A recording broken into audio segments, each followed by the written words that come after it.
Hello and welcome to my YouTube channel Rakesh physics classes once again. Good morning to all of you. आज हम लोग फिर से semiconductor का जो पार्ट था उसी को कंटिन्यू करेंगे।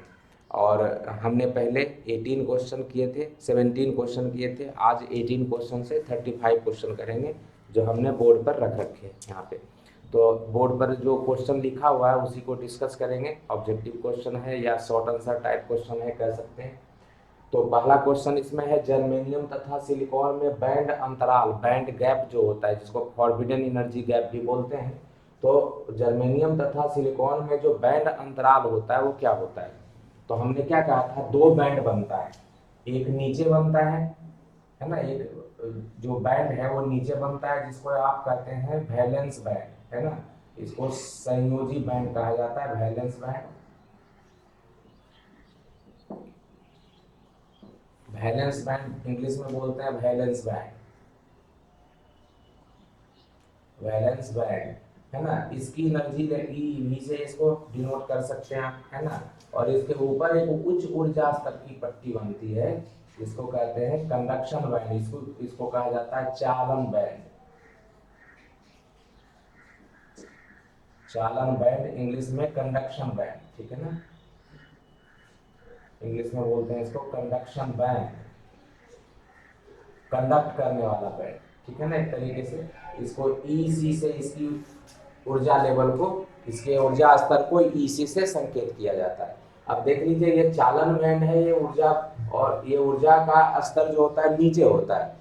चालन बैंड का ऊर्जा का स्तर ऊपर होता है और संयोजी बैंड जो होता है ऊर्जा स्तर नीचे होता है। हमने आपको पहले वीडियो में सिखाया था कि जो बैंड बनता है वो फॉरेन स्तर नीचे आ जाता है जिसमें इलेक्ट्रॉन भरे होते हैं, और फॉरेन स्तर जो होता है ऊपर हो जाता है जो कि इलेक्ट्रॉन से खाली होते हैं। तो जो चालन बैंड होता है वो इलेक्ट्रॉन से खाली होते हैं, और जो वैलेंस बैंड होता है उसमें इलेक्ट्रॉन भरे होते हैं, है ना। तो ये दोनों के बीच में एक ऊर्जा का गैप हो जाता है यहाँ से। इसी को बैंड गैप कहा जाता है, ठीक है ना। यही जो है वो बैंड गैप है, इसी को बैंड अंतराल बोलते हैं। दोनों बैंड का जो ऊर्जा गैप है यहाँ पे उसको बोला जाता है ऊर्जा अंतराल। कहने का मतलब बैंड अंतराल बोला जाता है, दोनों बैंड के बीच का ऊर्जा का अंतर। तो ये जो जर्मेनियम में होता है, ठीक है ना, जर्मेनियम में ये 0.67 इलेक्ट्रॉन वोल्ट होता है, और सिलिकॉन में जो होता है 1.1, ठीक है ना। सिलिकॉन में करीब करीब 1.1 इलेक्ट्रॉन वोल्ट के आसपास होता है। ये दोनों वैल्यू ध्यान रखना है। जब तक इस ऊर्जा स्तर को यहाँ से इलेक्ट्रॉन पार करके, क्रॉस करके इसमें नहीं जाएगा तब तक कंडक्शन नहीं होगा। इसलिए इलेक्ट्रॉन को यहाँ जाना जरूरी है, ठीक है ना। तो इसलिए थोड़ा सा इसको आपको समझ में रखना है कि ये जो दोनों के बीच का जो ऊर्जा अंतराल होता है वो सिलिकॉन के अंदर कितना होता है, तो 1.1 वोल्ट ज्यादा होता है। जर्मेनियम के अंदर 0.67 इलेक्ट्रॉन वोल्ट होता है। तो ये हो गया क्वेश्चन नंबर 18। क्वेश्चन नंबर 19 जो है, चालन बैंड ये वाला और संयोजी बैंड किन पदार्थों में अति व्याप्त होते हैं? अति व्याप्त मतलब ओवरलैप। तो ये हमने आपको पिछले वीडियो में बताया था कि कुचालक, सुचालक और अर्धचालक के बारे में। तो कहा था मैंने कि जो कंडक्शन बैंड होता है इसका कुछ भाग अति व्याप्त हो जाता है, किसके अंदर? तो वैलेंस बैंड के अंदर चला जाता है। तो ये वाला जो हो गया, ये पूरा का पूरा जो है वैलेंस बैंड है ये। और कंडक्शन बैंड यहाँ से यहाँ है, यहाँ से यहाँ हो गया कंडक्शन बैंड, ठीक है ना। वैलेंस बैंड हो गया यहाँ से यहाँ, जिसको आप कह रहे हैं वैलेंस बैंड माने चालन बैंड, सॉरी वैलेंस बैंड मतलब संयोजी बैंड। तो संयोजी बैंड ये वाला हो गया जिसको मैंने इस तरीके से कट कर दिया है। ये हो गया चालन बैंड। चालन बैंड में इलेक्ट्रॉन भरे होते हैं, इसलिए कुछ इलेक्ट्रॉन अगर अति व्याप्त हो गए, चालन बैंड चला गया इसके अंदर, संयोजी बैंड के अंदर, तो चालन बैंड में जो आपका संयोजी बैंड वाला कुछ इलेक्ट्रॉन इस भाग में, ये जो भाग दिख रहा है आपको, इसके अंदर ऑलरेडी आ जाता है। और मैंने अभी क्या कहा था कि चालन बैंड में जब इलेक्ट्रॉन होता है तब जो आपका अर्धचालक है वो चालन करना प्रारंभ कर देता है, उससे विद्युत धारा प्रवाहित होने लगती है। तो इसका मतलब ये है कि इसकी चालकता, जो अर्धचालक है उसकी चालकता इस तरीके से बढ़ सकती है। लेकिन ये सही मायने में क्या है, तो मैंने क्या कहा था कि अर्धचालक जो है उसके चालन बैंड में इलेक्ट्रॉन यहाँ से जाना चाहिए, अर्धचालक में यहाँ से जाना चाहिए, तब उसकी चालकता बढ़ जाती है। तो पूछ रहा है कि ये तो होता है अर्धचालक में, ये कहाँ होता है जिसके अंदर की चालन बैंड और ये जो संयोजी बैंड है दोनों एक दूसरे से अति व्याप्त हो जाता है। तो ये हमने आपको बताया था कि सुचालक होता है धातु में होता है। तो आप सुचालक बोल सकते हैं या धातु, किन पदार्थों में, तो धातु में, ठीक है ना, मेटल्स में होते हैं ऐसे। तो मेटल्स में ये अति व्याप्त होता है। या एक चीज और भी होता है, जो कंडक्शन बैंड है वो पहले से कुछ भरा होता है। कहने का मतलब ये, मान लीजिए दोनों के बीच का गैप अगर है भी तो बहुत छोटा सा गैप होता है, ठीक है ना, बहुत हल्का सा, अगर हल्का सा है भी तो इसके अंदर थोड़ा इलेक्ट्रॉन ऑलरेडी भरा होता है कंडक्शन बैंड के अंदर। तो इसके अंदर जो इलेक्ट्रॉन होते हैं ऑलरेडी भरे होते हैं, और इसके अंदर भी इलेक्ट्रॉन, तो आपको पता है जो चालन बैंड है उसमें तो इलेक्ट्रॉन होंगे ही, लेकिन कंडक्शन बैंड में भी इलेक्ट्रॉन होते हैं। तो दो तरीके से होता है, या तो चालन बैंड पहले से कुछ भरा होता है धातु में, या अति व्याप्त होता है, जो चालन बैंड का कुछ भाग संयोजी बैंड के अंदर चला जाता है। इसलिए संयोजी बैंड का जो इलेक्ट्रॉन है वो कंडक्शन बैंड में भी रहता है, और कंडक्शन बैंड में मतलब चालन बैंड में जब इलेक्ट्रॉन रहता है तो वो उसकी चालकता बढ़ जाती है। ये धातु में होता है। इसलिए धातु जो है आपका, जैसे कॉपर है जिसको तांबा बोलते हैं, या एल्युमिनियम है, गोल्ड है, सिल्वर है, ये सब सारा जो है बहुत अच्छा चालकता प्रदर्शित करता है। मतलब इससे विद्युत धारा को बहुत आसानी से प्रवाहित किया जा सकता है। उसका कारण यही है कि उसके अंदर पहले से ही जो उसका चालन बैंड होता है उसके वैलेंस बैंड के अंदर अति व्याप्त हो जाता है, अति व्याप्त रहता है, या इस तरीके से रहता है कि जो चालन बैंड होता है उसमें कुछ इलेक्ट्रॉन पहले से होते हैं, इसकी वजह से उनकी चालकता बढ़ जाती है, ठीक है ना। तो ये ध्यान रखना है कि ये जो धातु होता है उसके अंदर ऐसा होता है। तो ये जो क्वेश्चन नंबर 19 है वो क्या लिखता है, चालन बैंड एवं संयोजी बैंड किन पदार्थों में अति व्याप्त होते हैं, तो धातु में अति व्याप्त होते हैं, ठीक है ना, धातु में अति व्याप्त होते हैं, या पहले से चालन बैंड में कुछ इलेक्ट्रॉन पहले से उपस्थित होते हैं। फिर अगर पूछ सकता है कि अर्धचालक में दोनों के बीच क्या होता है, तो बैंड गैप होता है, लेकिन वो बहुत बड़ा नहीं होता है, छोटा होता है। यही बैंड गैप जो कुचालक पदार्थ होते हैं उनमें सबसे ज्यादा होता है। तो अधिकतम किसमें होता है, तो कुचालक पदार्थ में, जो अचालक भी कह सकते हैं। तो कुचालक पदार्थ में जो कि चालकता प्रदर्शित नहीं करते, जैसे आपका लकड़ी है, रबर है ना, क्वार्ट्ज ग्लास है, शीशा जिसको बोलते हैं, शीशा भी है, अवरक है, ये सब में आप चालकता वो शो नहीं करता, मतलब उससे विद्युत धारा प्रवाहित करेंगे तो विद्युत धारा प्रवाहित होने नहीं देता। तो उसकी वजह से दोनों के बीच का इसलिए नहीं होने देता क्योंकि चालन ये जो संयोजी बैंड में जो इलेक्ट्रॉन होता है वो यहाँ पे भेजने के लिए बहुत लार्ज अमाउंट की जरूरत पड़ती है ऊर्जा की, और वो हमने बताया था कि दोनों के बीच का जो गैप होता है करीब करीब 6 इलेक्ट्रॉन वोल्ट के आसपास होता है कुचालक पदार्थों में। इसलिए इलेक्ट्रॉन यहाँ से यहाँ नहीं जा पाता और विद्युत धारा प्रवाहित नहीं होती। तो कुचालक पदार्थों की जो बैंड गैप होती है वो सबसे अधिकतम होती है। धातु में ओवरलैप होती है या बहुत कम होता है, लेकिन उस स्थिति में भी तो कंडक्शन बैंड में इलेक्ट्रॉन पहले से होता है, चालन बैंड में पहले से इलेक्ट्रॉन होता है, अति व्याप्त होता है, तो इसके अंदर तो बैंड गैप नहीं के बराबर ही है। और इसमें जो आपका क्या कहते हैं, जो अर्धचालक है, अर्धचालक में बैंड गैप कितना हुआ, तो 1.1 हुआ या उससे कम है, इसका मतलब 1 इलेक्ट्रॉन वोल्ट के आसपास होता है। तो 1 इलेक्ट्रॉन वोल्ट का बैंड गैप देखा जाता है। तो इसको पास करना आसान होता है, अगर हल्का सा टेम्परेचर बढ़ाइएगा, तापमान अगर हल्का सा बढ़ाया जाता है तो यहाँ से इलेक्ट्रॉन निकल करके यहाँ पे पहुंचने लगता है और इसकी चालकता बढ़ते लगती है। तो मैंने कहा था ताप बढ़ाने के साथ जो अर्धचालक है उसकी चालकता बढ़ती है। क्यों बढ़ती है, तो क्योंकि जो वैलेंस बैंड है, संयोजी बैंड का इलेक्ट्रॉन कंडक्शन बैंड में जाना प्रारंभ कर देता है। इसलिए जैसे जैसे तापमान बढ़ाते हैं ज्यादा से ज्यादा इलेक्ट्रॉन चालन बैंड में जाना प्रारंभ करता है, ज्यादा से ज्यादा इलेक्ट्रॉन जा पाता है, इसलिए इसकी चालकता बढ़ती जाती है, ठीक है ना। तो ये हमने आपको बताया है पहले भी।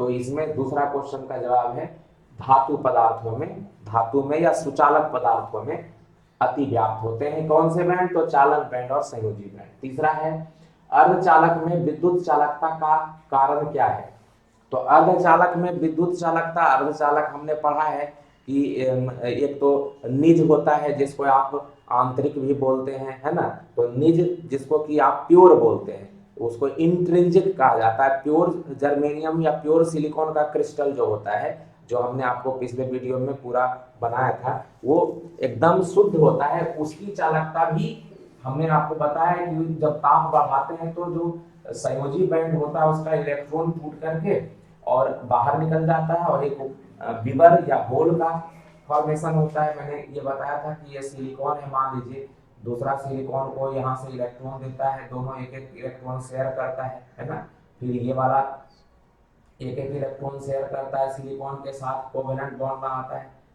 फिर यहाँ से सिलिकॉन के साथ कोवेलेंट बॉन्ड बनाता है ना, तो हर एक सिलिकॉन के पास 4 इलेक्ट्रॉन है, तो सारा इलेक्ट्रॉन 4 इलेक्ट्रॉन का शेयर कर सकता है। तो मैंने क्या बोला था कि इलेक्ट्रॉन कहीं से एक इलेक्ट्रॉन अगर टूट ये फर्दर चलता रहता है, क्रिस्टल का तो मतलब है कि ये कंटिन्यूटी में चलता रहता है, ये लगातार सिलिकॉन इस तरीके से एक दूसरे से बंधा रहता है इलेक्ट्रॉन के जरिए। अब किसी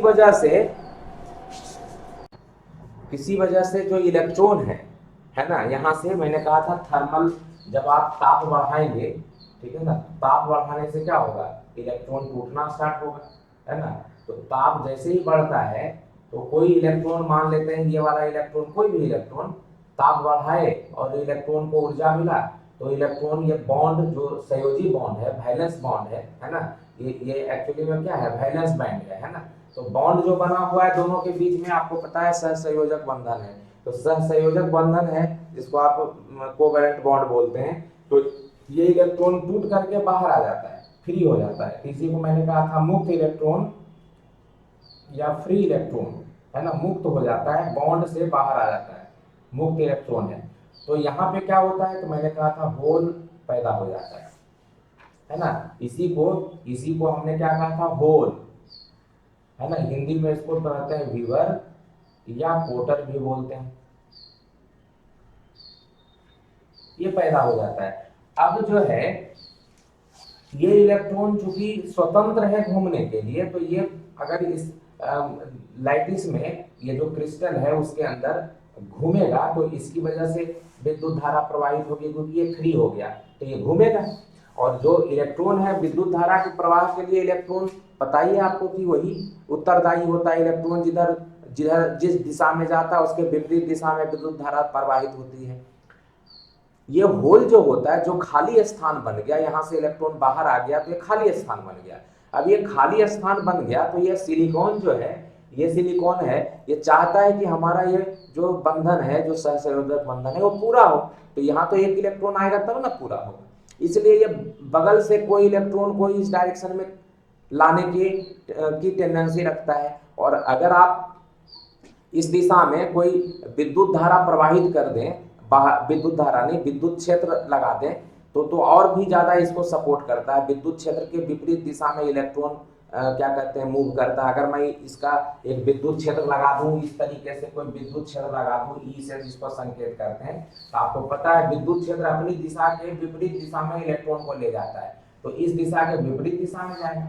तो बगल का कोई इलेक्ट्रॉन जो है इस दिशा में, उसको इसके ऊपर इलेक्ट्रॉन अगर ये है तो इसके ऊपर विद्युत क्षेत्र इधर बल लगाता है, जिसको मैंने कहा था E इंटू ई के बराबर होता है, ये जो बल होता है, चार्ज इंटू विद्युत क्षेत्र। तो ये कोई भी इलेक्ट्रॉन है उसको इस डायरेक्शन में ले जाना चाहेगा, तो ये खाली स्थान भर सकता है। मान लेते हैं ये वाला इलेक्ट्रॉन भर गया, या यहाँ से इलेक्ट्रॉन आ गया, कहीं से भी इलेक्ट्रॉन आ सकता है। अब इलेक्ट्रॉन जो है, मान लीजिए यहाँ से ये वाला आ गया इलेक्ट्रॉन, इस तरीके से ये वाला मैं दिखा रहा हूँ कि ये वाला इलेक्ट्रॉन यहाँ से आ गया, तो यहाँ पे इलेक्ट्रॉन भर जाएगा, इसको मैं इस तरीके से दिखा रहा हूँ, ये इलेक्ट्रॉन यहाँ आ गया, अब जो है ये जगह खाली हो जाएगा। तो क्या दिख रहा है आपको कि जो होल है उसका मूवमेंट इधर हो रहा है और इलेक्ट्रॉन का मूवमेंट इधर हो रहा है, मतलब इलेक्ट्रॉन अगर इधर मूव कर रहा है तो करंट उधर जाएगा, लेकिन मूवमेंट में क्या दिख रहा है यहाँ से कि क्या गतिमान है, तो होल गतिमान है, होल यहाँ था अब यहाँ चला गया, सही है ना। तो कहने का मतलब होल के द्वारा भी इसी तरीके से इलेक्ट्रॉन इधर से इधर आएगा तो होल यहाँ चला जाएगा, मतलब होल के गति से मतलब प्रवाहित होने से भी और इलेक्ट्रॉन के प्रवाहित होने से भी आपका चालकता होता है अर्धचालक में, चाहे वो क्या कहते हैं शुद्ध सिलिकॉन जर्मेनियम क्रिस्टल ले लीजिए या पी टाइप एन टाइप बताया था मैंने, उसमें तो और ज्यादा होल और इलेक्ट्रॉन क्रिएट हो जाते हैं, पैदा हो जाते हैं। तो विद्युत चालकता का कारण दोनों होता है। इसका मतलब है कि यहाँ पे इलेक्ट्रॉन भी पैदा हो रहा है और होल भी पैदा हो रहा है। तो अर्धचालक में विद्युत चालकता का कारण क्या है, तो इलेक्ट्रॉन, आंसर क्या हो जाएगा क्वेश्चन नंबर 20 का, इलेक्ट्रॉन भी है ना, तथा होल भी है ना। तो होल लिखना है तो होल लिखिए, या बीवर लिखना है तो बीवर लिखिए। दोनों दोनों के कारण ये चालकता होती है, क्योंकि दोनों गतिमान होता है ना। तो ये चीज है। तीसरा फिर है आपका चौथा क्वेश्चन है, आवर्त सारणी के तृतीय वर्ग के तत्वों अल्युमिनियम, गैलियम आदि को अपद्रव्य के रूप में सिलिकॉन या जर्मेनियम से मिलाने पर किस प्रकार के अर्धचालक बनते हैं। मैंने पिछले वाले वीडियो में आपको बताए हैं कि सिलिकॉन को अगर आप आवर्त सारणी का कौन सा है भाई, तो आवर्त सारणी का पूछा जा रहा है आपसे, आवर्त सारणी का पूछा जा रहा है क्या, तो तीसरा वर्ग में आपको पता है यहाँ पे लिखते हैं आप 1 2 है ना, उसके बाद तीसरा है आपका, तो तीसरा जो होता है यहाँ पे, तो उसमें आप क्या क्या लेते हैं भाई, तो आपका है इसके अंदर बोरोन है, तीसरा है ना, बोरोन है, एल्युमिनियम है, गैलियम है, ठीक है, फिर आपका इंडियम है और थैलियम है, ठीक है ना। इस तरीके से होता है।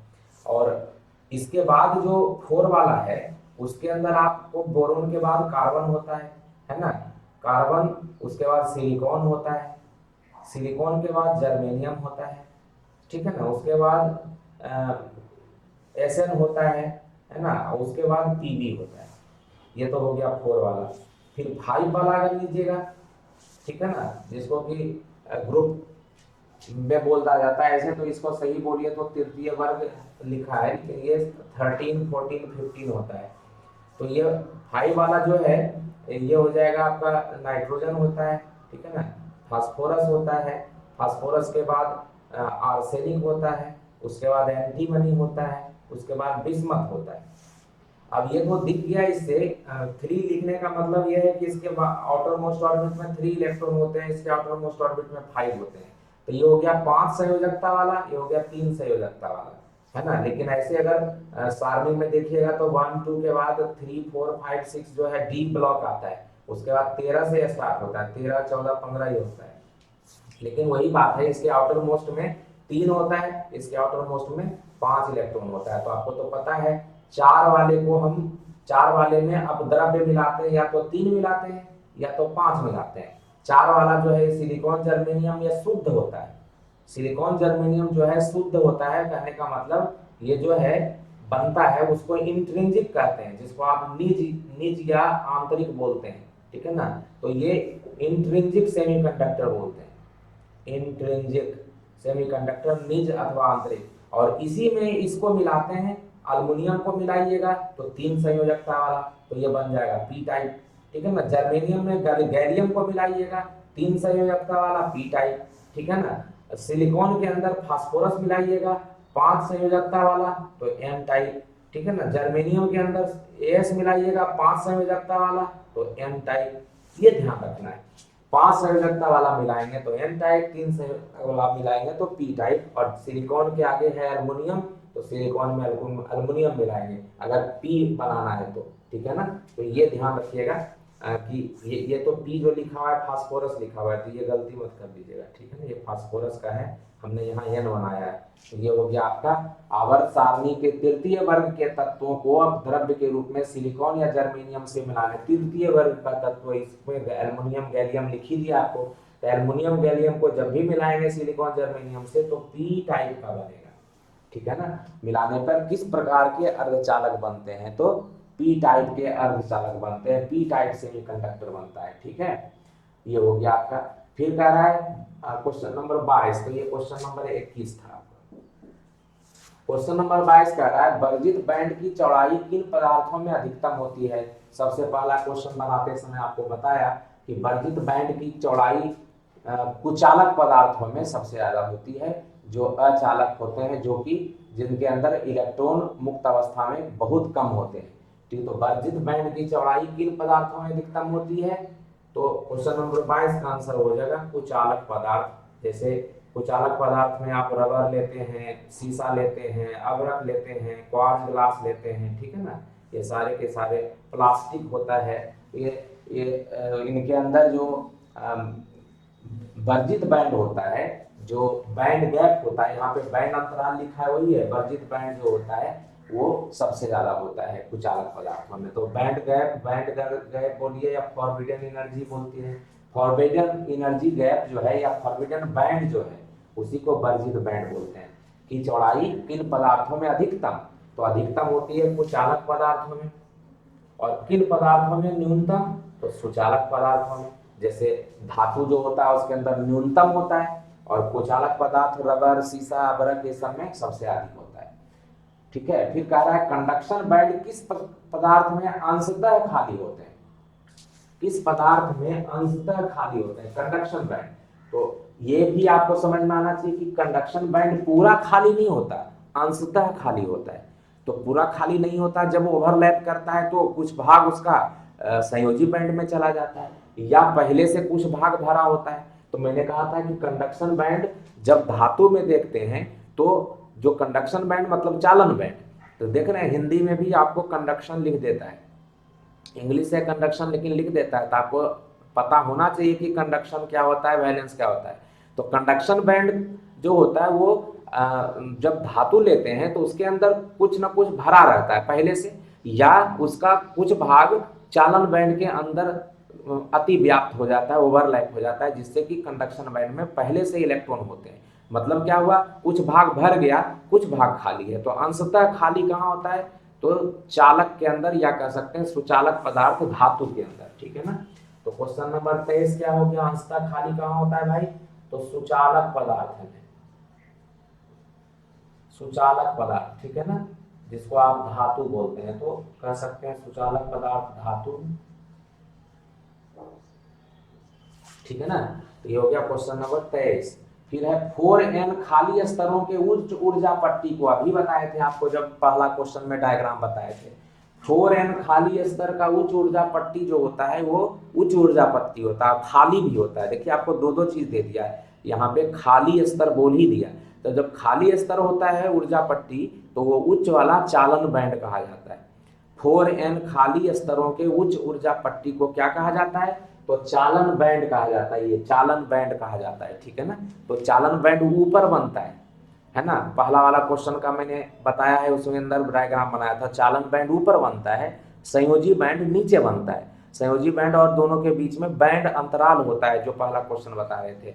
तो 4n स्तर का जो होता है उसमें मैंने लिखा भी है, 4n स्तर का ऊपर वाला बैंड बनता है, और 4n स्तर का नीचे वाला खाली बनता है। ऊपर वाला भरा, सॉरी, नीचे वाला भरा हुआ होता है इलेक्ट्रॉन से, ऊपर वाला खाली होता है। तो जो आपका 4n खाली स्तर के ऊर्जा पट्टी को क्या कहा जाता है, उच्च ऊर्जा पट्टी, उसकी ऊर्जा उच्च होती है, ऊपर बनता है इसलिए ऊर्जा ज्यादा होती है, उसको कहा जाता है कंडक्शन बैंड या चालन बैंड। ये कंडक्शन बैंड इसी को कहा जाता है, या चालन बैंड, ठीक है। तो इसका जवाब हो गया कंडक्शन बैंड 24 नंबर क्वेश्चन का। फिर उसके बाद 25 है अर्धचालक की स्थिति में फॉरबिडन ऊर्जा अंतराल की चौड़ाई लगभग क्या होती है।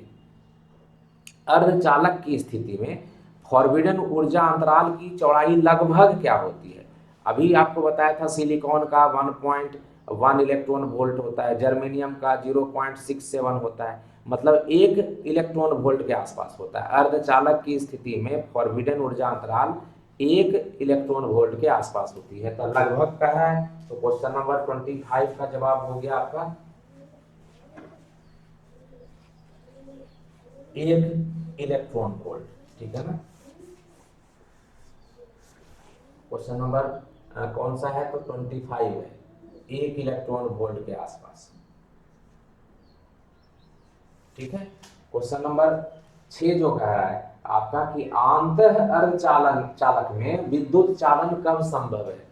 आंतः अर्धचालक, इंट्रिंजिक में, इंट्रिंजिक आंतः बोलते हैं या निज बोलते हैं इसको, है ना। इंट्रिंजिक जो अभी लिखाया था शुद्ध वाला, मतलब सिलिकॉन का क्रिस्टल ये वाला, या जर्मेनियम का क्रिस्टल, जर्मेनियम में खाली सिलिकॉन के जगह पे जर्मेनियम लिख दीजिए, 4 ही इलेक्ट्रॉन उसके पास भी होता है, इसी तरीके से वो भी बनाएगा, है ना। हर एक जर्मेनियम दूसरे जर्मेनियम के कोई एक एक इलेक्ट्रॉन शेयर करेगा, दूसरा भी एक एक शेयर करेगा, तब मामला कंप्लीट होगा।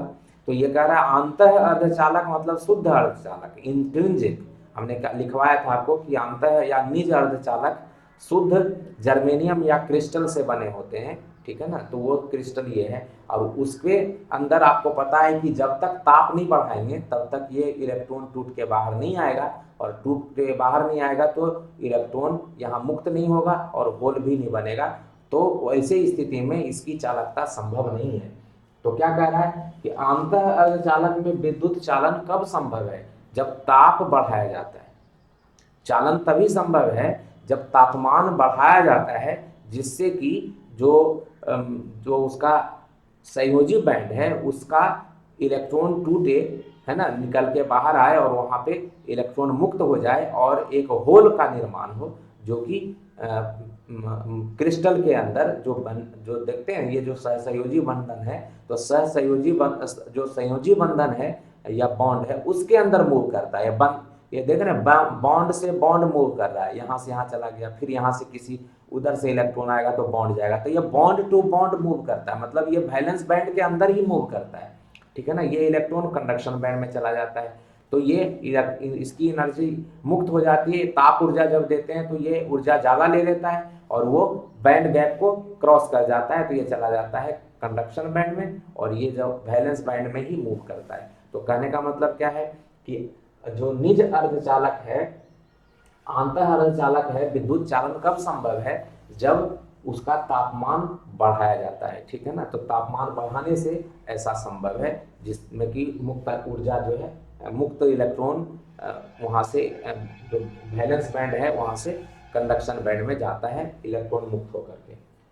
फिर है आपका 27 नंबर क्वेश्चन, एक अर्धचालक को T1 के से T2 के ताप पर ठंडा करने पर इसके प्रतिरोध पर क्या प्रभाव पड़ेगा। एक अर्धचालक को T1 के से T2 के, तो ये जो क्वेश्चन बता रहे हैं उसमें क्या कह रहे हैं कि आपका अर्धचालक जो है उसमें तापमान बढ़ाते हैं तब ये संभव होता है विद्युत चालन। तो कब संभव है, तो तापमान बढ़ाने पर, ये कह सकते हैं सिंपल। और इसमें क्या है, वही क्वेश्चन को कह रहा है, एक अर्धचालक को T1 केल्विन से T2 केल्विन ताप पर ठंडा करने पर, ठंडा जब करिएगा तो क्या हो जाएगा, जो इलेक्ट्रॉन टूटता वो भी नहीं टूटेगा, नहीं टूटेगा तो जो चालकता है उसकी, जो विद्युत धारा का प्रवाह जो है वो नहीं हो पाएगा।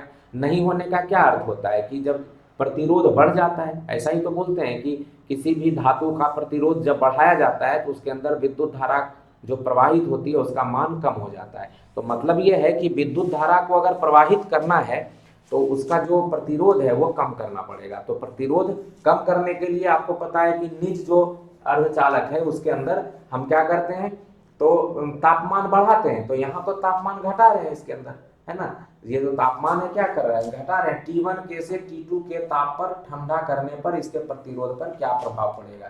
तो इसका मतलब है कि ठंडा करेंगे तो प्रतिरोध बढ़ जाएगा, तभी तो ये इसकी चालकता कम हो जाएगी। अर्धचालक की चालकता नहीं होती।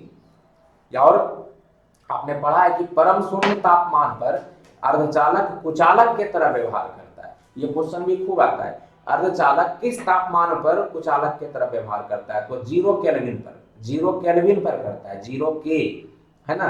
परम शून्य तापमान को 0 केल्विन कहा जाता है, तो उस पर कुचालक ही बन जाता है अर्धचालक। या ऐसे भी पूछ सकता है कि परम शून्य तापमान पर एक अर्धचालक किस तरीके से व्यवहार करता है, तो कुचालक के तरह व्यवहार करता है।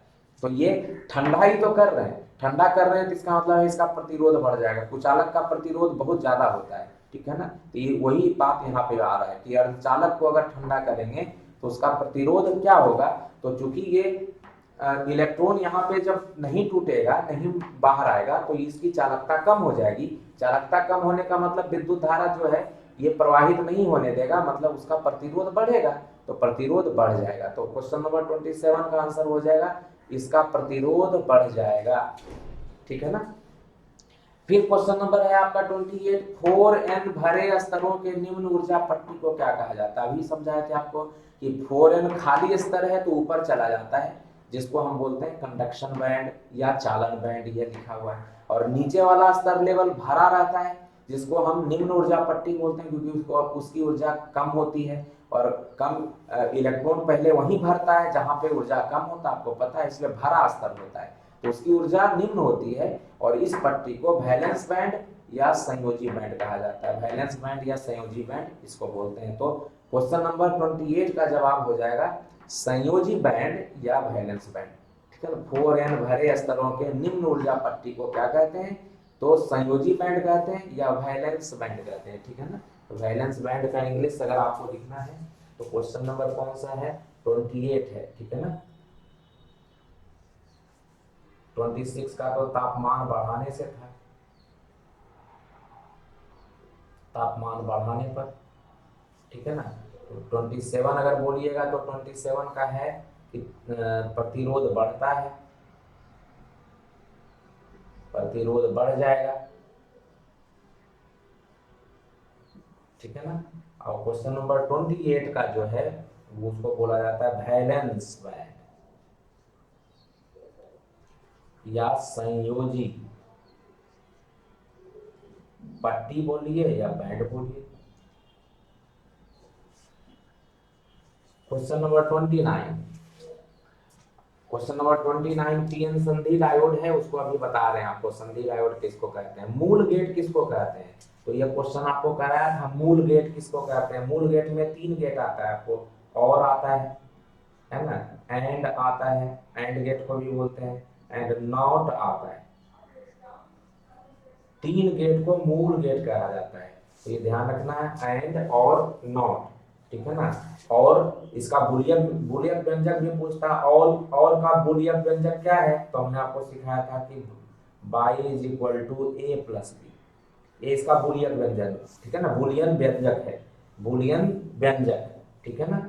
एंड का बुलियन व्यंजक क्या है, तो y is equal to A dot B, ये। और नॉट का बुलियन व्यंजक क्या है, तो y इज इक्वल टू ए का निगेटिव इनवर्स, ठीक है ना। तो इसके अंदर एक ही इनपुट होता है, निवेशी, है ना, इनपुट एक होता है, इसके अंदर 2 इनपुट होता है, इसके अंदर भी 2 इनपुट होता है। तो बुलियन एक्सप्रेशन जो है, बुलियन व्यंजक या बुलियन एक्सप्रेशन जो होता है इसका ये होता है। तो ये क्वेश्चन भी पूछ दिया जाता है, बुलियन एक्सप्रेशन बताइए। इसी से आपको और पूछता है कि हमने कहा था नॉर बनाते हैं, नॉर कैसे बनाते हैं भाई, तो और में नॉट लगा देते हैं। नॉर कैसे बनाते हैं, तो नॉर बनाते हैं और में नॉट लगा करके, ठीक है ना, और आप प्लस नॉट कर देते हैं, तो और बनाएंगे तो और का तो बुलियन एक्सप्रेशन क्या हो गया, जैसे हमने और कहा था इस तरीके से और बनाते हैं, ये और हो गया, और इसमें नॉट लगा दिया ऐसे, तो ये व्यंजक जो है आपका। तो y इज इक्वल टू यहाँ पे और पहले देता है ए प्लस बी, ये वाला, ये और नॉट जो है उसका निगेटिव कर देता है, तो ये नॉट हो गया। एक नैंड बताया था आपको, नैंड, तो नैंड में क्या कहा था, एंड होता है, एंड प्लस नॉट होता है, तो एंड प्लस नॉट इसको करते हैं।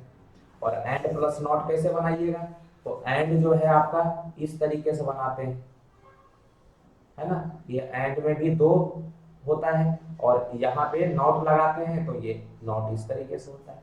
तो ये आपका बताए हैं, इसको आपको वीडियो में शायद दूसरा नंबर वीडियो या पहला नंबर वीडियो में पूरा बताए हैं, तो इसको वहां जाके देखिए तो अच्छा है। ए बी यहाँ पे आपका सेमीकंडक्टर का पहला वाला वीडियो देखिएगा तो उसके अंदर बहुत अच्छा से बताया हुआ है, तो आपको समझ में आ जाएगा, बहुत आसान होता है। और इससे आंसर ये आता ही आता क्वेश्चन में है, एकदम 100%, 2-3 क्वेश्चन रहता है और बहुत आसानी से आप बना सकते हैं। मैंने वहाँ पे आपको बाइनरी सिस्टम, द्विआधारी अंकन पद्धति जो है वो भी बताया है, दासवें प्रणाली बताया है, तो दोनों को बहुत ढंग से कर लीजिएगा और इसको बहुत अच्छे से कर लीजिएगा। तो 2-3 क्वेश्चन तो यहीं से आपका सिंगल मार्क्स का फंस जाएगा। तो ये हो गया नैंड नैंड जो है वहाँ पे आपका जो मिलता है ये जो इसको कहते हैं निर्गत, आउटपुट कहते हैं, आउटपुट को निर्गत बोला जाता है। और ये दोनों जो है इनपुट कहते हैं, जिसको बोला जाता है निवेशी।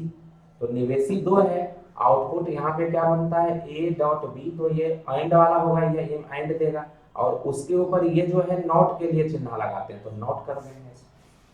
तो ये बुलियन एक्सप्रेशन हो गया नैंड का, ये हो गया बुलियन एक्सप्रेशन, बुलियन व्यंजक हो गया क्या कहते हैं नॉर का, ये हो गया नॉट का, ये हो गया एंड का, ये हो गया और का।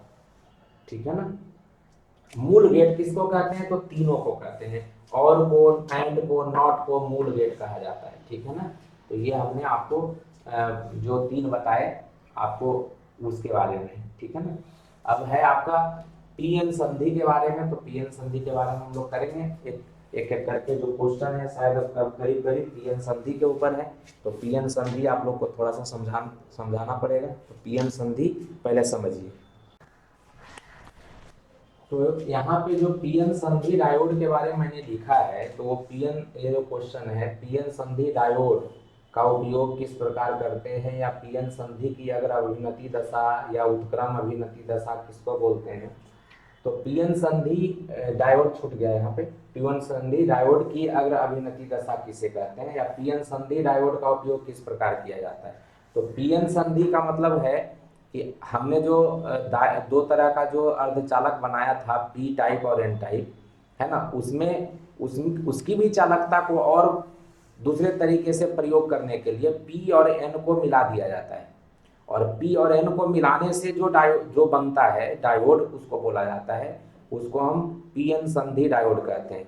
तो डायोड इसलिए कहा जाता है क्योंकि ये पीएन संधि जो जंक्शन बनता है वो विद्युत धारा का प्रवाह एक दिशा में होने देता है, दूसरी दिशा में उसको रोक देता है, और इसीलिए इसको कहा जाता है पीएन संधि डायोड। डायोड बल्ब के तरह ये काम करता है। ठीक है ना। तो कहने का मतलब ये है कि जब पी प्रकार के अर्धचालक क्रिस्टल को किसी विशेष विधि द्वारा एन प्रकार के अर्धचालक क्रिस्टल के साथ जोड़ दिया जाता है, तो क्रिस्टल जो है जिस स्थान पर एक दूसरे से जुड़ते हैं वही स्थान पीएन संधि कहलाती है। मतलब पी टाइप को अगर मान लीजिए आपने पी टाइप इधर क्रिस्टल बना दिया, है ना, पी टाइप का क्रिस्टल इधर बना दिया, और एन टाइप का क्रिस्टल जो है इधर दे दिया, तो दोनों जो जिस स्थान पे जुड़ेगा, मतलब ये वाला जो स्थान है, वहीं पे पीएन संधि का, पीएन जंक्शन का कह सकते हैं निर्माण होता है। तो ये होता है पी टाइप इधर है ना, इधर एन टाइप है, तो पी टाइप एन टाइप जो है दोनों को मिला देते हैं किसी विशेष विधि द्वारा, तो ये जो जंक्शन बनता है उसी को पीएन जंक्शन या पीएन संधि डायोड बोलते हैं। ये डायोड इसलिए कहा जाता है क्योंकि ये बल्ब, डायोड बल्ब की भांति काम करता है। जैसे इसमें एक दिशा में विद्युत धारा प्रवाहित होती है, दूसरी दिशा में विद्युत धारा प्रवाहित नहीं होती। तो कहने का मतलब है कि आप क्या कहते हैं, डेफिनेशन में अगर लिखेंगे तो यही लिखेंगे कि जब एक पी प्रकार के अर्धचालक क्रिस्टल को किसी विशेष विधि द्वारा एन प्रकार के अर्धचालक क्रिस्टल के साथ जोड़ा जाता है, तो जिस स्थान पर दोनों क्रिस्टल एक दूसरे से जुड़ते हैं वह पीएन संधि कहलाती है। ठीक है ना। और संयोजन एक विद्युत क्या कहते हैं डायोड के तरह काम करता है, और इसीलिए इस संधि को या इस संयोजन को पीएन संधि डायोड भी कहा जाता है। ठीक है ना।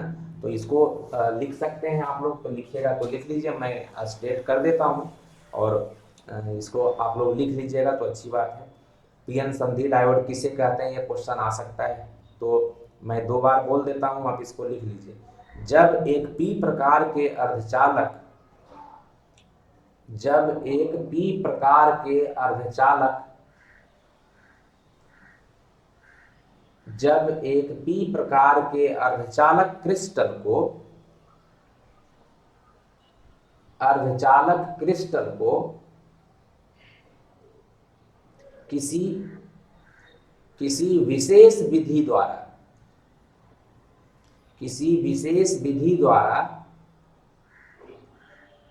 किसी विशेष विधि द्वारा एन प्रकार के अर्धचालक,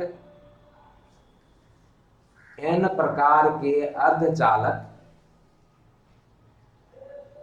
एन प्रकार के अर्धचालक क्रिस्टल के साथ जोड़ा जाता है,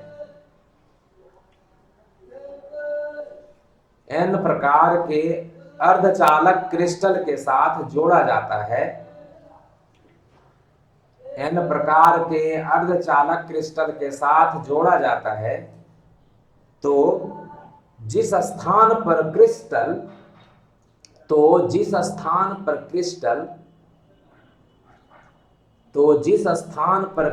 एक दूसरे से जुड़ते हैं, जिस स्थान पर क्रिस्टल एक दूसरे से जुड़ते हैं वह पीएन संधि कही जाती है, वह पीएन संधि कही जाती है। ठीक है ना। मतलब क्या है, पी टाइप जो है, पी टाइप में आपने क्या देखा था, होल ज्यादा हो जाता है। ठीक है ना, तो होल यहाँ पे ज्यादा होता है, लेकिन साथ साथ जो है जब जैसे आपने सिलिकॉन के क्रिस्टल में है ना, सिलिकॉन चारों तरफ था, आपने क्या किया था, एल्युमिनियम डाल दिया था, तो ये सिलिकॉन इधर ले लिया, सिलिकॉन इधर ले लिया, सिलिकॉन इधर ले लिया, सिलिकॉन इधर ले लिया, पहले से इस तरीके से था इलेक्ट्रॉन। अब क्या किया, सिलिकॉन को हटा के आपने एल्युमिनियम कर दिया, तो एल्युमिनियम के पास तो 3 ही इलेक्ट्रॉन है, तो एक इलेक्ट्रॉन यहाँ देगा, एक इलेक्ट्रॉन यहाँ दिया, एक इलेक्ट्रॉन यहाँ दिया, बड़ा बड़ा बना रहे हैं इसका। ठीक है ना, ये एक इलेक्ट्रॉन यहाँ दिया, अब एक इलेक्ट्रॉन इसने दिया यहाँ, तो यहाँ पे तो 3 ही इलेक्ट्रॉन तो एल्युमिनियम के पास होता है, तो चौथा इलेक्ट्रॉन तो दे ही नहीं सकता, तो यहाँ पे खाली स्थान हो जाता है। अब कहीं से इलेक्ट्रॉन जब आएगा तो एल्युमिनियम के पास 4 इलेक्ट्रॉन होगा, तो एल्युमिनियम जो है इलेक्ट्रॉन ज्यादा होने की वजह से माइनस प्रदर्शित करता है, तो एल्युमिनियम का एटम जो है माइनस हो जाता है, तो पी टाइप में माइनस और साथ साथ जो होल है वो दिखता है, तो इस तरीके से बनाया जाता है होल माइनस होल। एल्युमिनियम का एटम जो है निगेटिवली चार्ज हो जाता है इलेक्ट्रॉन आने की वजह से, तो माइनस दिखता है और होल दिखता है इस तरीके से। इलेक्ट्रॉन बहुत कम दिखता है, क्योंकि इलेक्ट्रॉन पी टाइप में कम होते हैं, तो वो उसको कहते हैं माइनॉरिटी कैरियर बोलते हैं, है ना, जो आवेश वाहक है उसके अंदर वो कम है, इसलिए उसको माइनॉरिटी बोलते हैं, और ये जो है ज्यादा है ना, तो मेजॉरिटी बोलते हैं, अधिक संख्या में ये वाला है, ये होल जो है। उसी तरीके से एन टाइप में आपने सिलिकॉन के क्रिस्टल में क्या डाला था, तो फास्फोरस डाल दिया था, फास्फोरस के पास 5 इलेक्ट्रॉन था, और वो एक इलेक्ट्रॉन बाहर कर दिया था, पिछले वाले वीडियो में देखिएगा तो इलेक्ट्रॉन बाहर हो गया था, एक इलेक्ट्रॉन, जैसे सिलिकॉन है यहाँ पे फास्फोरस है, सिलिकॉन यहाँ पे सिलिकॉन चारों तरफ, फिर सिलिकॉन के क्रिस्टल से यहाँ भी सिलिकॉन ही था, उस सिलिकॉन को हटा करके हमने क्या किया, उस क्रिस्टल में अशुद्धि मिला दी, फास्फोरस डाल दी, तो एक फास्फोरस का इलेक्ट्रॉन, दूसरा इलेक्ट्रॉन सिलिकॉन का, एक फास्फोरस का इलेक्ट्रॉन, दूसरा सिलिकॉन का, फास्फोरस का इलेक्ट्रॉन, दूसरा सिलिकॉन का, फास्फोरस का इलेक्ट्रॉन, अब तो 4 ये 8 तो हो गया, फास्फोरस के पास 5 होता है, तो 1 2 3 4 है ना, अगर इसको मैं ऐसे बना देता हूँ, फास्फोरस का ये वाला इलेक्ट्रॉन है, तो 4 हो गया, एक इलेक्ट्रॉन तो बचा रह गया, वो बाहर हो जाता है ना, उसको कोई लेने वाला नहीं है, तो इलेक्ट्रॉन जो है फास्फोरस का ये लॉस हो जाता है ना, वो हानि है उसका, और इसीलिए फास्फोरस का एक इलेक्ट्रॉन चूंकि लॉस हो जाता है, इसलिए वो P प्लस शो करता है, मतलब यहाँ पे प्लस, और इलेक्ट्रॉन जो बाहर हुआ ये वाला वो इस तरीके से दिखता है, तो आपका N वाले में इस तरीके से दिखेगा प्लस, और ये जबकि इसमें आपको दिखता है P वाले में माइनस और होल दिखता है, तो ये इलेक्ट्रॉन जो है मुक्त इलेक्ट्रॉन जो निकल गया फास्फोरस वाला जो इलेक्ट्रॉन, तो ये P और N टाइप इस तरीके से अलग अलग आप बनाते हैं।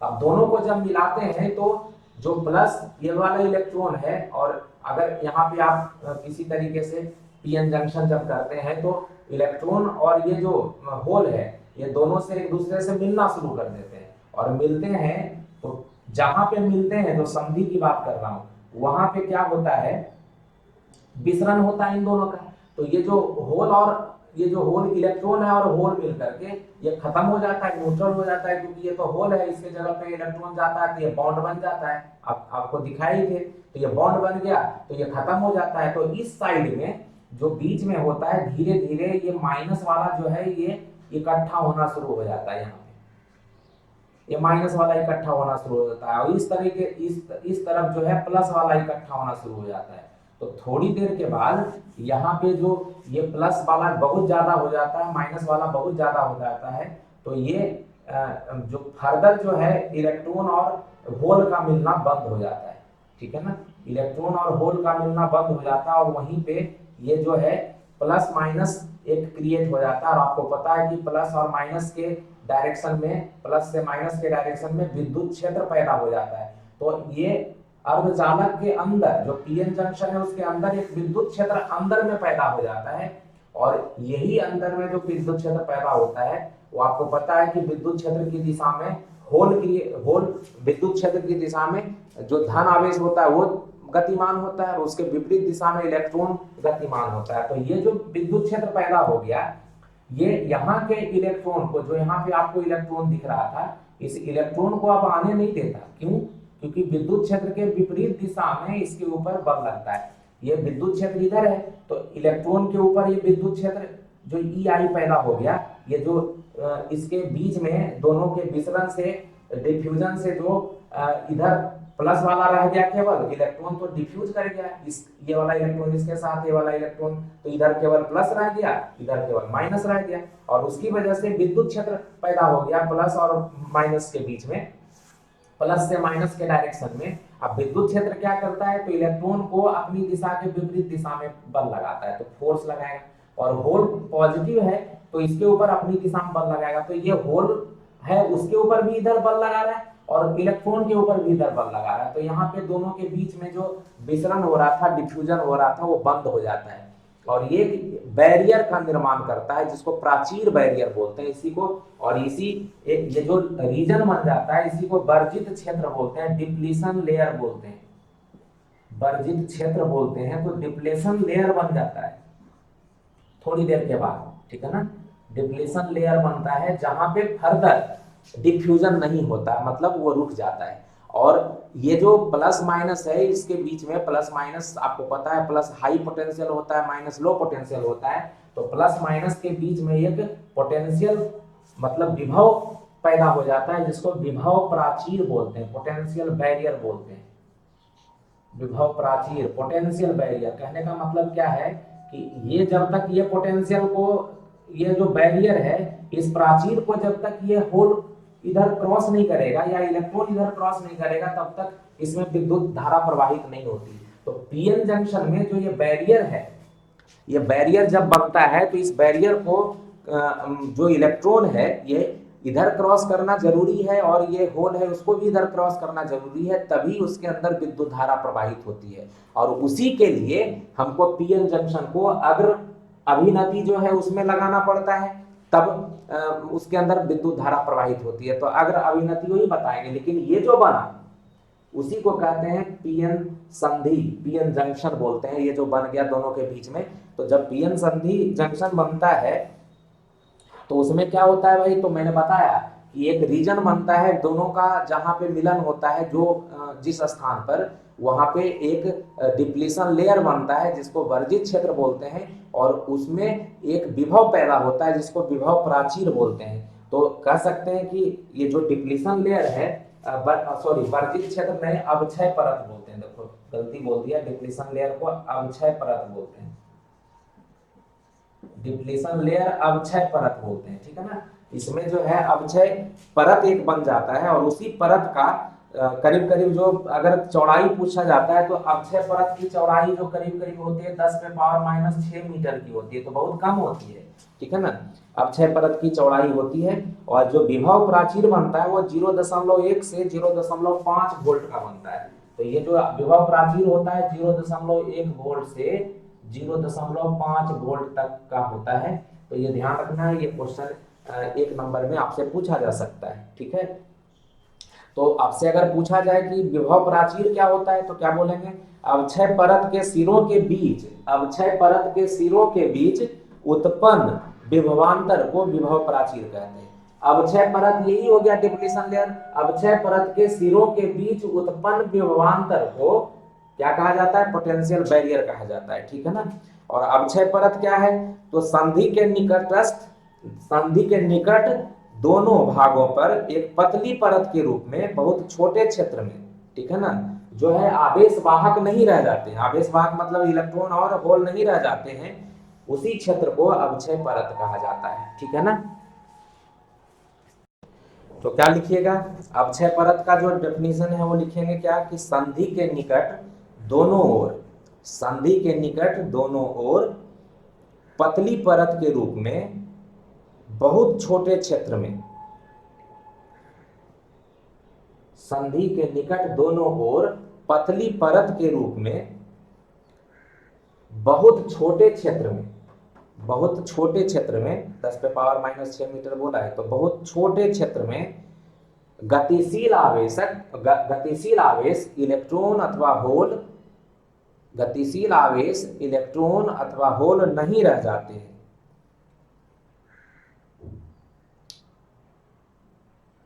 ठीक है ना, नहीं रह जाते हैं, जिसे अवक्षय परत कहा जाता है, जिसे अवक्षय परत कहा जाता है।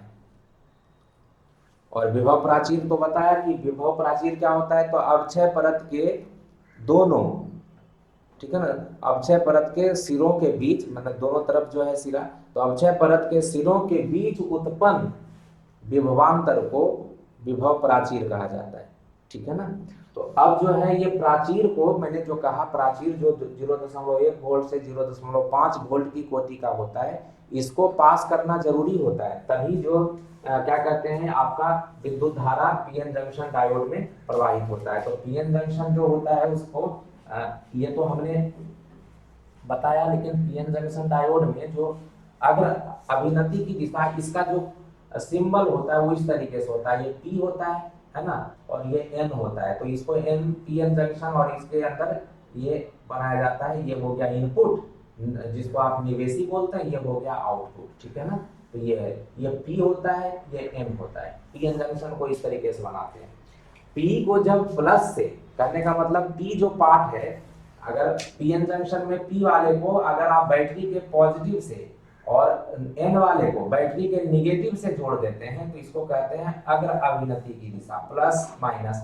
पी वाले को, पी का मतलब पॉजिटिव, ध्यान रखना, एन का मतलब निगेटिव, तो पी को पॉजिटिव से एन को निगेटिव से अगर आप जोड़ेंगे बाहर से बैटरी से, तो इसको कहा जाता है अग्र अभिनति की दिशा, ठीक है ना।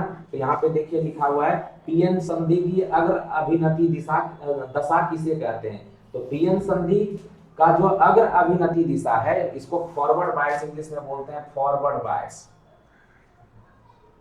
ठीक है ना। तो जब पीएन जंक्शन, पीएन संधि डायोड का पी भाग बैटरी के धन जो धनात्मक है टर्मिनल से, तथा एन भाग उन बैटरी के ऋणात्मक टर्मिनल से जोड़ा जाता है, तो उसे पीएन संधि की अग्र अभिनति दिशा कहते हैं। और इसमें जो पीएन जंक्शन है, पीएन संधि है, स्वयं द्वारा विद्युत ऊर्जा का, या विद्युत ऊर्जा नहीं, विद्युत धारा का प्रवाह होने देता है। तो यहाँ से विद्युत धारा जो है, आपको पता ही है कि बैटरी के पॉजिटिव टर्मिनल से करंट निकलता है, तो ये करंट जाएगा तो इसको ये प्रवाहित होने देता है। मतलब जो पीएन संधि डायोड है, वो पीएन संधि डायोड विद्युत धारा प्रवाहित तभी होने देता है जब ये अग्र अभिनति की दशा में होती है। तो पीएन संधि की अग्र अभिनति दशा किसे कहते हैं, तो जब पीएन संधि का पी जो भाग है वो बैटरी के धनात्मक टर्मिनल से और एन भाग बैटरी के ऋणात्मक टर्मिनल से जोड़ा जाता है, तो उसे अग्र अभिनति की दशा कहते हैं। और पीएन जो संधि डायोड है, इसी अवस्था में विद्युत धारा का प्रवाह स्वयं से होने देता है, या विद्युत धारा को प्रवाह होने देता है पीएन संधि डायोड, ठीक है ना, या उसकी अनुमति देता है, कह सकते हैं। अनुमति देने का मतलब है खुद से वो पास तभी करने देता है जब ये अग्र अभिनति की दिशा में होता है, और जब ये क्या कहते हैं उत्क्रम अभिनति की दिशा में होता है तो उल्टा जोड़ दिया जाता है। मतलब पी को एन से, अब इसको क्या कर देंगे, तो बैटरी का पॉजिटिव टर्मिनल जो है उल्टा कर देंगे, इसको मैं रहने देता हूँ। तो ये जो पी जंग पी है आपका, ये हो गया, एन तो ये हो गया, तो पी टाइप ये हो गया, एन टाइप ये हो गया। अब क्या करें, बैटरी के निगेटिव से इसको जोड़ दें और पॉजिटिव से एन को जोड़ दें, ठीक है ना। तो ये निगेटिव हो गया, ये पॉजिटिव हो गया। तो जब ऐसा कर देते हैं कि एन को, एन टाइप को, जब पीएन संधि डायोड के पी भाग को ऋणात्मक, बैटरी के ऋणात्मक टर्मिनल से और एन भाग को बैटरी के धनात्मक टर्मिनल से जोड़ दिया जाता है, तो यह विद्युत धारा को प्रवाहित नहीं होने देता, ठीक है ना। मतलब बैटरी के का जो करंट है उसको ये अपने से पास करने नहीं देगा, तो ये विद्युत धारा के प्रवाह को रोक देता है, ठीक है ना। ये दशा जब पीएन संधि डायोड को इस प्रकार जोड़ा जाता है, इसको हम उत्क्रम अभिनति की दशा कहते हैं। तो पीएन संधि डायोड की उत्क्रम अभिनति दशा क्या है? तो जब पीएन संधि डायोड का जो पी वाला भाग है उसको बैटरी के ऋणात्मक टर्मिनल से और एन वाले भाग को बैटरी के धनात्मक टर्मिनल से जोड़ा जाता है, तो पीएन संधि डायोड की यह दशा उत्क्रम अभिनति की दशा होती है, जिसमें पीएन संधि डायोड विद्युत धारा का प्रवाह रोक देता है। ठीक है ना, तो यह है आपका, इसमें है आप तो क्या कह रहा है फिर कि पीएन संधि डायोड की उत्क्रम अभिनति दशा किसे कहते हैं? तो ये हो गया क्वेश्चन नंबर 31, ठीक है ना, और 32 दोनों। उसके बाद है हमारा कि पीएन संधि डायोड की अग्र अभिनति तथा उत्क्रम अभिनति की दशा में डायोड के प्रतिरोधों का अनुपात कितना होता है? तो प्रतिरोध का अनुपात करीब करीब होता है 10 के पावर -4:1। ठीक है ना, तो बहुत जब अग्र अभिनति की दशा होती है तो बहुत कम प्रतिरोध होता है, जब उत्क्रम अभिनति की दशा होती है तो प्रतिरोध बहुत बढ़ जाता है। तो इसका जवाब क्या हो जाएगा? 10। ये जो क्वेश्चन नंबर कितना था 33 का, पीएन संधि डायोड की अग्र अभिनति फॉरवर्ड बायस तथा उत्क्रम अभिनति रिवर्स बायस में डायोड के प्रतिरोधों का अनुपात क्या होता है? तो 10 पे पावर 4 जो बहुत कम होता है अग्र अभिनति में, और रिवर्स बायस जो होता है उसके अंदर प्रतिरोध बहुत बढ़ जाता है। ठीक है ना, तो ये उसके बारे में हम बताएंगे कैसे बढ़ जाता है तो बाद में। ऑलरेडी ये वीडियो थोड़ा सा लंबा हो जाएगा तो फिर दिक्कत हो जाएगी। तो 10 पे पावर -4:1 होता है, मतलब अग्र अभिनति की दिशा जिस ये होता है, और जो रिवर्स होता है उत्क्रम अभिनति की दशा ये होती है, मैंने आपको बताया ही। फिर कह रहा है एक क्वेश्चन यहाँ पे कि पीएन संधि डायोड का उपयोग किस प्रकार किया जाता है? तो पीएन संधि डायोड का उपयोग आपने अभी देखा, लेकिन बताएंगे आपको, इसको रेक्टिफायर बोला जाता है, दिष्टकारी के रूप में किया जाता है। ठीक है ना, तो रेक्टिफायर दिष्टकारी के रूप में इसका हिंदी होता है दिष्टकारी के रूप में किया जाता है। तो आपसे आएगा क्वेश्चन में कि पीएन जंक्शन या पीएन संधि डायोड का उपयोग किस प्रकार किया जाता है? तो दिष्टकारी के रूप में किया जाता है ना। ये जो दिष्टकारी है ये देखेंगे तो आपका एसी जो है उसको डीसी में बदल देता है। ठीक है ना, एसी जो करंट होता है उसको डीसी में बदल देता है, तो दिष्टकारी कहा जाता है इसको। और जो तरंग होता है, पूरा तरंग अगर होता है उसको ये आधा में बदल देता है इस तरीके से, फिर गायब कर देता है, फिर बदल देता है, तो इसको कहते हैं अर्ध तरंग दिष्टकारी। और पूरा भी देता है, मतलब इस तरीके से रहता है तो उसको इस तरीके से भी देता है, तो इसको कहते हैं पूर्ण तरंग दिष्टकारी और इसको अर्ध तरंग दिष्टकारी। आधे तरंग को ये बदलता है डीसी में, फिर आधे को नहीं बदलता, फिर आधे को डीसी में बदलता, आधे को नहीं बदलता। अल्टरनेटिंग करंट जो आपका बदलता हुआ जो होता है करंट, और डीसी जो है डायरेक्ट करंट होता है ना। तो कहने का मतलब है एसी को डीसी में बदलता है। इसके बारे में हम दूसरे वीडियो में थोड़ा सा बताएंगे। अभी जो है केवल ये समझिए कि ये जो है आपका दिष्टकारी के रूप में इसका प्रयोग किया जाता है। ठीक है ना, तो ये जो हाफ वेव जो करते हैं, मतलब जो पूरा तरंग जो होता है, ये तरंग पूरा है, इसको जो है आधा आधा, ये प्लस वाले को ये करता है, माइनस वाले को नहीं करता, फिर प्लस वाले को करता है रेक्टिफाइड, माइनस वाले को फिर से नहीं करता।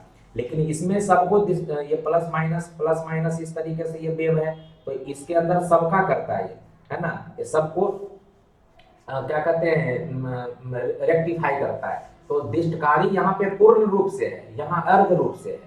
तो अर्ध रूप में केवल एक डायोड का प्रयोग किया जाता है, लेकिन पूर्ण रूप में कम से कम 2 डायोड का प्रयोग किया जाता है।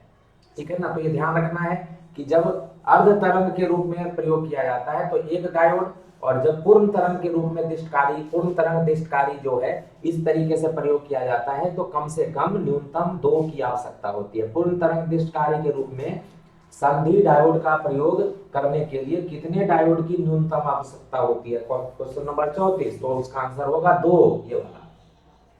ठीक है ना, और अर्ध तरंग पूछेगा, पूर्ण तरंग के जगह पे अगर अर्ध तरंग पूछेगा तो 1, ये ध्यान रखना है।